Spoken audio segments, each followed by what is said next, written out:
Egypt and other African civilizations, and the deliberate erasure of Egypt's African identity in modern scholarship. We'll meet the pharaohs who ruled as living gods, the priests who guarded sacred knowledge, the architects who built for eternity, and the ordinary people who made it all possible. We'll witness the rise of dynasties, the construction of immortal monuments, and the creation of a culture so influential that its echoes still resonate 5,000 years later. By the end of this journey, you'll understand not just how ancient Egypt rose to greatness, but why this story matters today. You'll see how Africa didn't just contribute to world civilization. Africa created the very foundation upon which all other civilizations were built. Let's begin. Our story begins approximately 12,000 years ago at the end of the last ice age. As massive ice sheets retreated across the northern hemisphere, the climate of North Africa underwent a dramatic transformation. What is now the Sahara Desert was once a green, fertile landscape filled with rivers, lakes, and abundant wildlife. Archaeological evidence reveals that ancient African peoples thrived in this region, hunting game, gathering plants, and creating some of humanity's earliest rock art. These weren't primitive savages. These were sophisticated hunter-gatherers who understood astronomy, tracked seasons, and developed complex spiritual beliefs about their relationship with nature. But around 5000 BCE, the climate shifted again. The Sahara began its transformation into the desert we know today. This wasn't a sudden catastrophe, but a gradual process spanning centuries. As grasslands turned to dust and water sources dried up, the peoples of North Africa faced a choice: migrate or die. Many groups moved southward into sub-Saharan Africa, carrying their knowledge and culture with them, but others turned east toward one of the few water sources that remained reliable, one of the few places where life could still flourish. They turned toward the Nile. The Greek historian Herodotus called Egypt the gift of the Nile, and he wasn't exaggerating. This single river, flowing over 4,000 miles from the heart of Africa to the Mediterranean Sea, created a narrow ribbon of fertility through an otherwise barren landscape. Every year, like clockwork, the Nile would flood, depositing rich dark soil along its banks. This wasn't destructive flooding, but a predictable, life-giving phenomenon. The ancient Egyptians called this fertile soil Kemet, meaning black land, in contrast to the Deshret, the red land of the desert. This reliable agricultural cycle meant that communities along the Nile could set up permanently, plant crops, and build surplus food stores. Surplus food meant population growth. Population growth meant specialization of labor, and specialization meant the development of arts, crafts, administration, and eventually civilization itself. By 5000 BCE, dozens of independent communities had established themselves along the Nile. Archaeological excavations have revealed sophisticated settlements with organized layouts, specialized workshops, and evidence of long-distance trade. At sites like Badari, Nakada, and Hierakonpolis, we find evidence of advanced pottery making, metalworking, and artistic traditions. These weren't isolated villages, they were interconnected communities that traded goods, shared ideas, and gradually developed common cultural practices. The art from this period reveals a distinctly African aesthetic, similar to traditions found throughout the continent.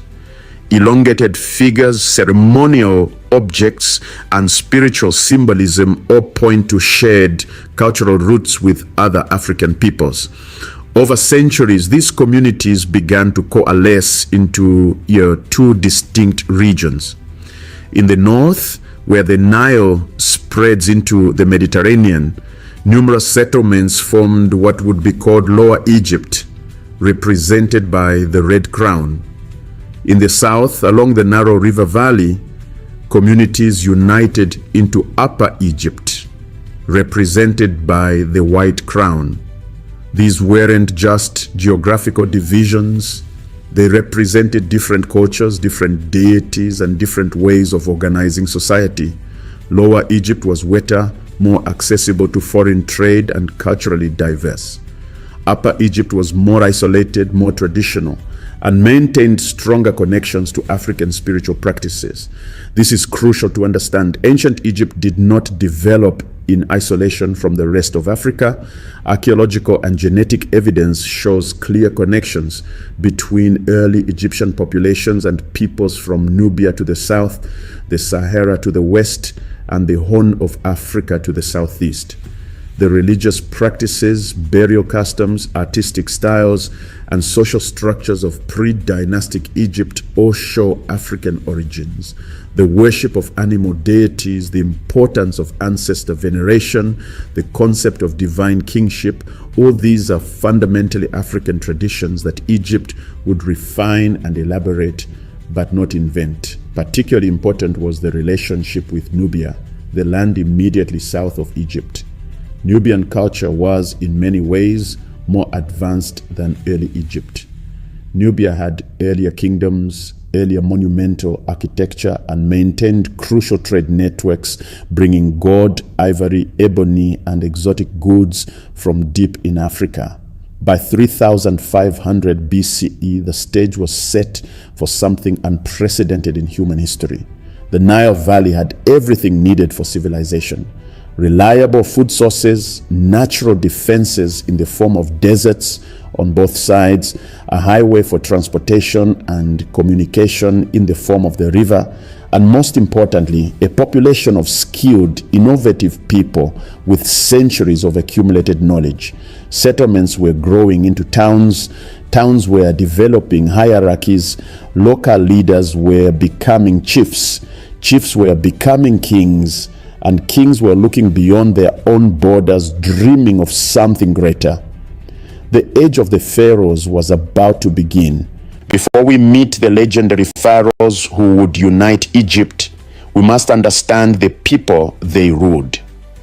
Ancient Egyptians were a diverse population, but overwhelmingly of African origin, with features reflecting the full spectrum of African phenotypes. Modern DNA studies and skeletal analysis consistently show that ancient Egyptians were indigenous Northeast Africans sharing genetic markers with Nubians, Ethiopians, and other African populations. The famous Egyptologist Sheikh Anta Diop spent decades proving what should have been obvious.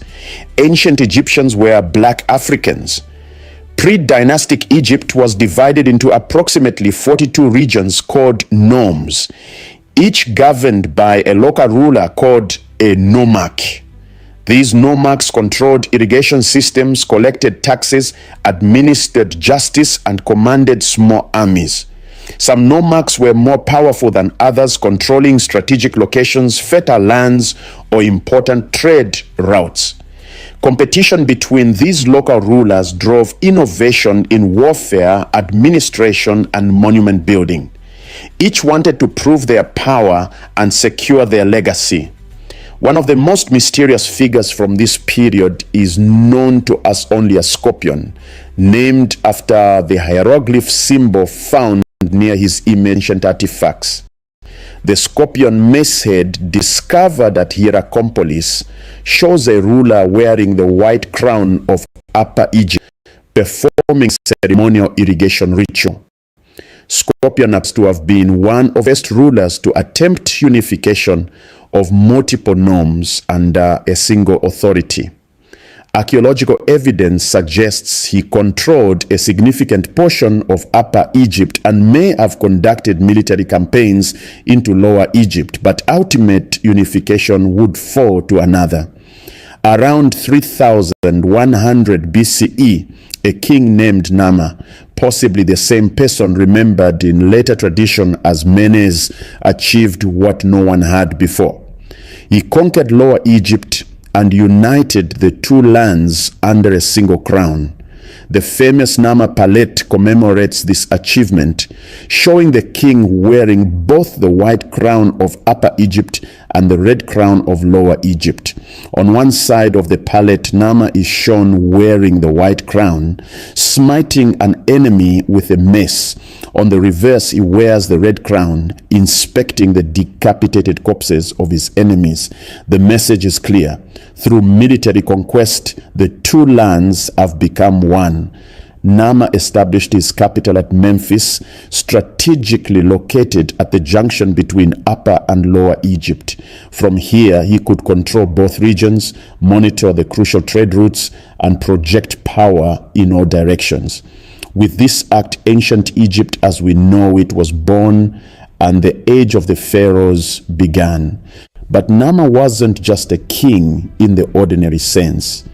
He established a concept that would define Egyptian civilization for 3 millennia, the pharaoh as living god. The pharaoh wasn't merely appointed by the gods, he was a god incarnate, specifically the living embodiment of Horus, the falcon-headed sky god. This concept of divine kingship has deep African roots. Throughout the continent, from ancient Kush to medieval Mali, from great Zimbabwe to Ethiopia, African cultures recognize the rulers as sacred intermediaries between the human and divine realms. Egypt took this concept and developed it to its ultimate expression. Supporting the pharaoh's divine status was an increasingly powerful priesthood. These weren't simple religious officials. They were scholars, astronomers, mathematicians, and keepers of sacred knowledge. They interpreted the will of the gods, performed complex rituals, and advised the pharaoh on matters of state.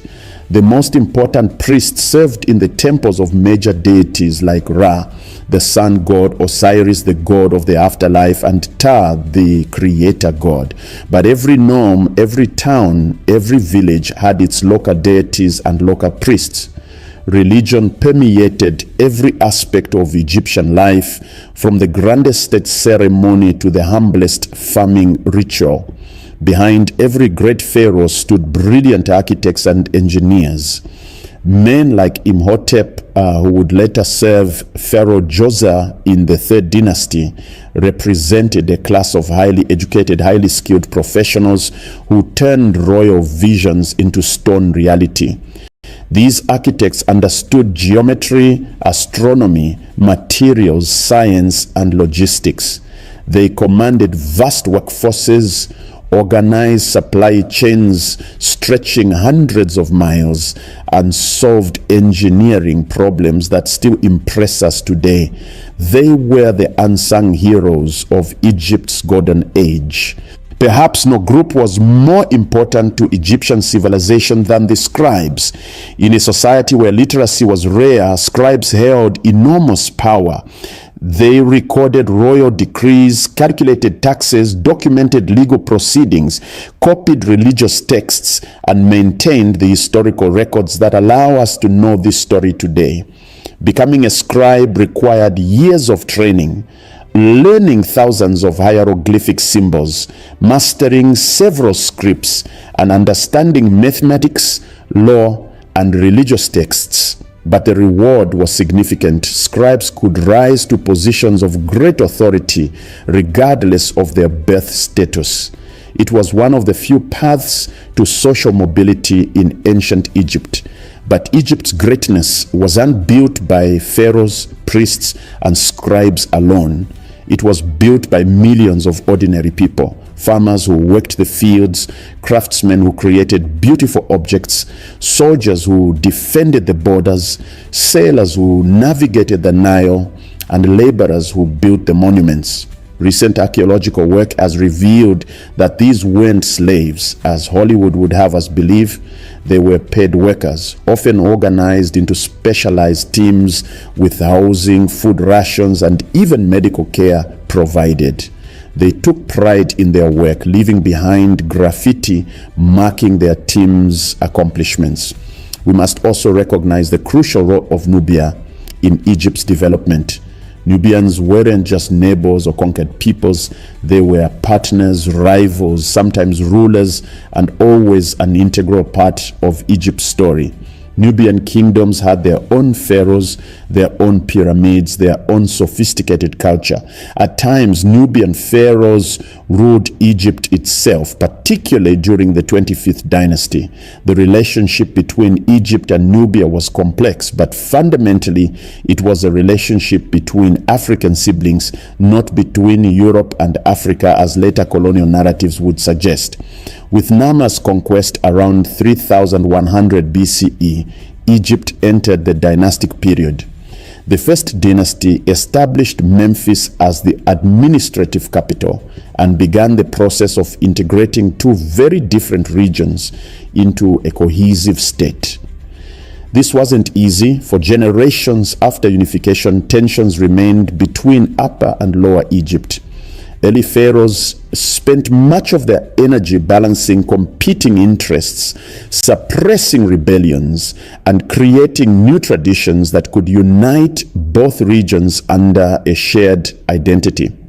The double crown, combining the white crown of Upper Egypt and the red crown of Lower Egypt, became the ultimate symbol of unified rule. Royal titulary became increasingly complex, with pharaohs taking on multiple names reflecting their dominion over both lands. The early pharaohs established their primary burial ground at Abydos in Upper Egypt, a site that would remain sacred throughout Egyptian history. These early royal tombs were impressive structures, though modest compared to what would come later.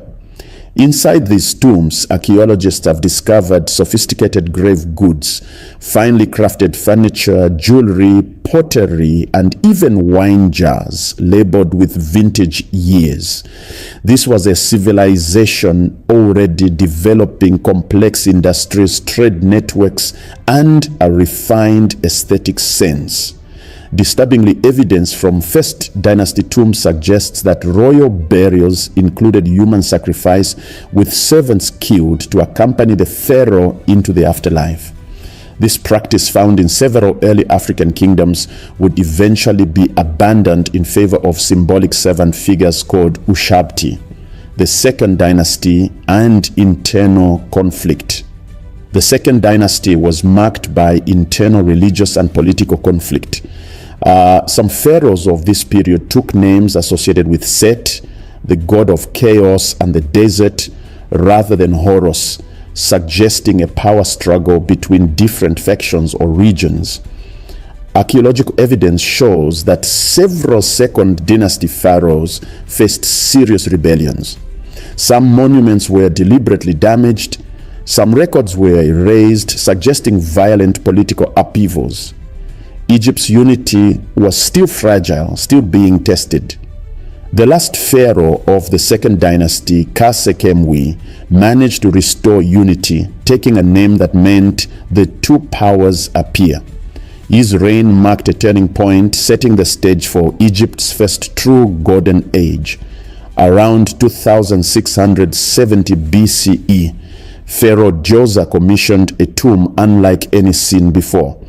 His architect Imhotep created the Step Pyramid at Saqqara, the world's first large-scale stone building and the prototype for all pyramids to come. The Step Pyramid started as a traditional mastaba tomb but was expanded upward in stages, creating a six-layered structure rising over 200 feet high. It was surrounded by a complex of temples, courtyards, and ceremonial buildings, all enclosed within a massive limestone wall.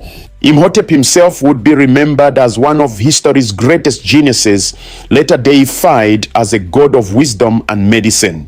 He represented the pinnacle of African intellectual achievement, a man who revolutionized architecture, astronomy, and medicine in one lifetime. The Fourth Dynasty represents the absolute pinnacle of pyramid construction. Three pharaohs, Khufu, Khafre, and Menkaure, built the three great pyramids of Giza, monuments so precisely engineered, so impossibly massive, that they've sparked wonder and speculation for millennia.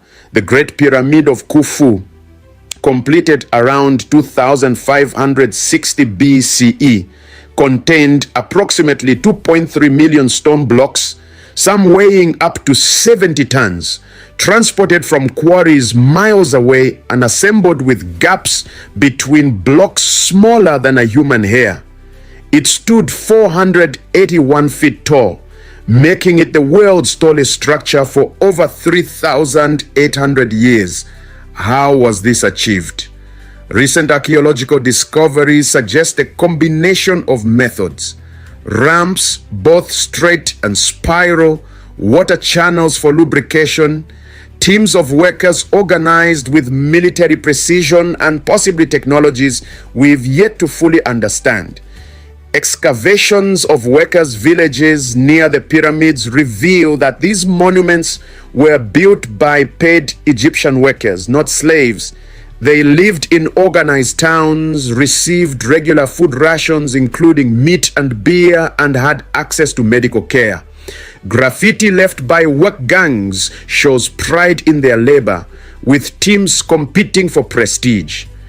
The Great Sphinx, likely built during Khafre's reign, adds another layer of mystery. This colossal limestone statue with a human head and lion's body has sparked endless debate about its age, purpose, and symbolism.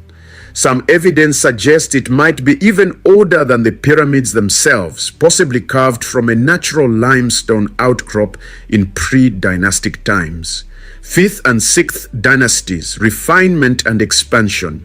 The 5th dynasty shifted focus somewhat from a pyramid building to the construction of sun temples, reflecting the growing importance of the sun god Ra. Pyramids continued to be built but were smaller and used different construction techniques. However, this period gave us one of Egypt's most important innovations, the pyramid texts. These are the oldest religious writings in human history, carved into the walls of pyramid burial chambers, providing spells, prayers, and instructions for the pharaoh's journey through the afterlife. The 6th dynasty saw aggressive expansion southward into Nubia and eastward into Sinai. Pharaohs sent trading expeditions to the land of Punt, somewhere on the Red Sea coast, bringing back exotic goods like myrrh, ebony, and leopard skins. This period also gives us some of our first biographical texts. Nobles began decorating their tombs with detailed accounts of their achievements, giving us invaluable insights into daily life, warfare, trade, and administration during the Old Kingdom. Around 2200 BCE, the Old Kingdom collapsed. The exact causes remain debated, but evidence points to a combination of factors. Climate change causing reduced Nile floods, overextension of resources on monument building, and growing power of provincial nomarchs who challenged royal authority. Egypt fragmented into competing regions. Nomarchs declared themselves independent rulers. Two major rival dynasties emerged, one based in Heracleopolis in Lower Egypt, another in Thebes in Upper Egypt. For over a century, Egypt endured civil war, famine, and cultural disruption. Literary texts from this period, like the Admonitions of Ipuwer and the Prophecy of Neferti, describe social chaos, poverty, and the breakdown of traditional order. While possibly exaggerated for literary effect, they reflect real trauma experienced during this period. Yet, even during this dark age, Egyptian culture persisted. Local rulers built temples, artists created beautiful objects, scribes continued writing. This wasn't a return to barbarism, but a period of political decentralization, during which Egyptian culture actually spread more widely throughout society. Around 2055 BCE, Mentuhotep II, a pharaoh from Thebes in Upper Egypt, finally defeated his rivals and reunified Egypt, establishing the 11th dynasty and inaugurating what historians call the Middle Kingdom. Mentuhotep built an innovative mortuary temple at Deir el Bahari, combining pyramid, temple, and tomb in a unique design that influenced later constructions. He presented himself as Egypt's savior, the man who restored Ma'at, the cosmic order that Egyptians believed was essential for civilization. The 12th dynasty, beginning around 1985 BCE, represents what many scholars consider classical Egyptian civilization. These pharaohs were master administrators who reorganized the government, launched massive irrigation and land reclamation projects, and created efficient bureaucratic systems that would influence all subsequent Egyptian history. Pharaohs like Amenemhat III transformed the Fayum Depression into a productive agricultural region, building dams, canals, and reservoirs in one of history's first large-scale environmental engineering projects. This wasn't just conquest, it was the creation of new land, new wealth, and new possibilities for Egypt's growing population. These pharaohs also built a chain of massive fortresses in Nubia, controlling trade routes and projecting Egyptian power deep into Africa.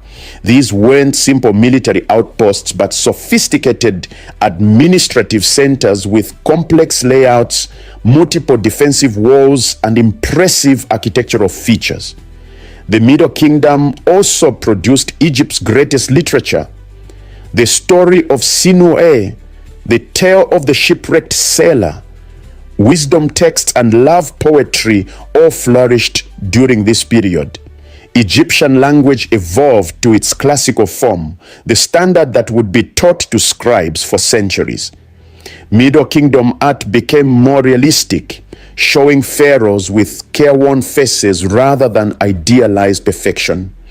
This reflected a more complex view of kingship, acknowledging the burden of rule while maintaining divine status. Around 1650 BCE, central authority collapsed again.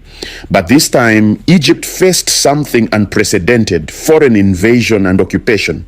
A Semitic people called the Hyksos, meaning rulers of foreign lands, gradually infiltrated the Nile Delta, eventually establishing their own dynasty, ruling from the city of Avaris. They brought new military technology, particularly the horse-drawn chariot, which gave them a decisive advantage.